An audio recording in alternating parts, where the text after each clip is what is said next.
coding adalah suatu instruksi yang harus diberikan kepada komputer agar komputer tersebut bisa berjalan dengan baik. Nah, bahasa gampangnya coding itu adalah sebuah kode, ya, sebuah kode yang bisa kita gunakan untuk menggunakan komputer, menggunakan bahasa komputer, menggunakan bahasa pemrograman. Nah, selanjutnya, sebelum kita membuat sebuah kode, ya, kita harus bisa berpikir komputasional. Itu sudah menjelaskan belum? Sudah menjelaskan belum tentang berpikir komputasional? Ya, jadi berpikir komputasional adalah suatu pendekatan untuk memecahkan sebuah masalah. Jadi kita itu berpikir komputasional itu sebenarnya tidak hanya untuk pemrograman atau bukan hanya untuk komputer. Jadi kehidupan sehari-hari kita juga harus berpikir komputasional agar kita bisa menyelesaikan masalah secara sistematis dan logis. Nah, selanjutnya, nah di sini ada langkah-langkah untuk berpikir komputasional. Pertama yaitu dekomposisi. Oke, di sini kita bahas topik jus buah stroberi. Ada gambarnya ya, jus buah stroberi. Nah, di sini untuk dekomposisi adalah proses pemecahan suatu masalah kompleks menjadi masalah yang kecil-kecil agar masalah tersebut mudah dipahami, diteliti, dan diselesaikan secara terpisah. Contohnya, kalau mau membuat jus buah, pasti kita harus yang pertama kali dilakukan adalah menyiapkan alat dan bahan. Betul. Alatnya apa untuk membuat jus? Gelas, pisau, dan aleman, sendok, blender. Aleman dan blender. Bahannya apa saja?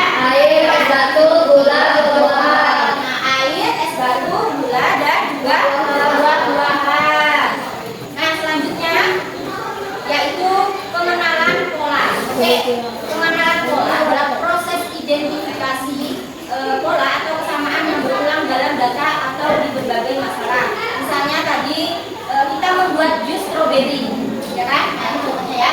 Untuk membuat 1 gelas jus stroberi kita membutuhkan waktu 10 menit. Misalnya kalian membuat jus buah stroberi dalam waktu 10 menit. Terus, nah pola ini bisa kita lakukan kembali ketika kita akan membuat jus stroberi lagi di lain waktu, ya. Jadi kita bisa membuat jus stroberi lagi dengan cara yang sama, dengan alat yang sama, dan dengan bahan yang sama. Nah, itu polanya, ya. Jadi ada contohnya, karena kita pernah membuat jus stroberi, kita juga dapat membuat jus mangga, jus apel, dan buah-buah lainnya karena proses dan bahannya hampir sama. Yang selanjutnya yaitu abstraksi. Abstraksi adalah proses menyaring informasi yang tidak perlu dan fokus pada detail yang relevan, yang penting untuk memecahkan masalah yang dihadapi. Contohnya, nah di sini tadi kita mau membuat jus stroberi. Kita tidak perlu memperhatikan bagaimana proses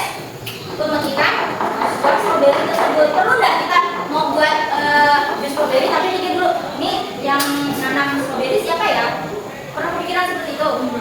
Enggak kan? Pasti kita hanya fokus untuk membuat jus stroberi. Iya, jadi itulah dia. Abstraksi ini adalah fokus kita terhadap apa yang kita kerjakan. Algoritma. Pernah dengar nggak sebelumnya algoritma ini apa? Ya, algoritma adalah menulis solusi melalui berpikir algoritmik atau langkah-langkah yang terurut untuk mencapai suatu tujuan solusi. Contoh. Nah, tadi kita mau membuat jus buah stroberi. Nah, jadi langkah-langkahnya seperti apa? 1. Bahan apa saja?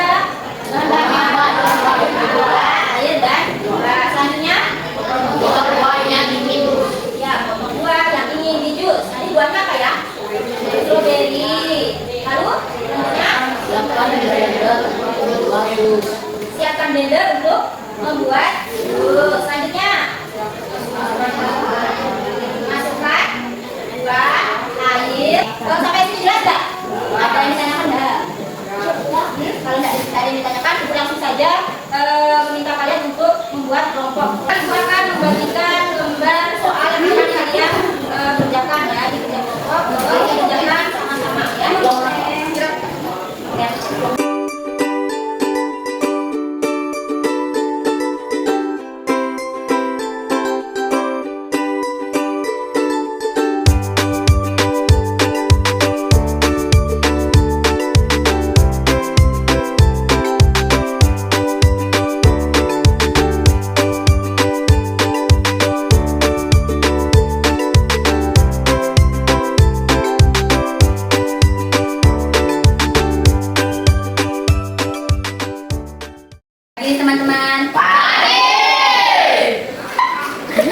dari kelompok 3 akan mempresentasikan hasil dari kerja kelompok A.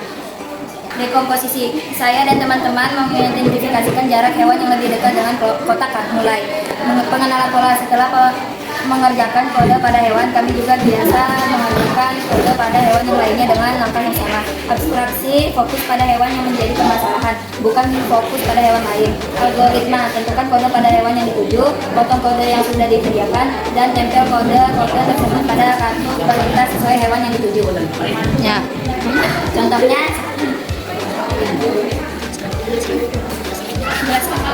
jelaskan. Jadi ini monyet. Ini monyet, jadi dia ke atas selalu belok sebelah kanan, dan selanjutnya ada jerapah ke atas 3 kali, lalu ke kiri 1 kali, dan ke atas lagi 2 kali. Lalu ada gajah ke atas 3 kali dan ke sebelah kanan 3 kali. Ini petanya.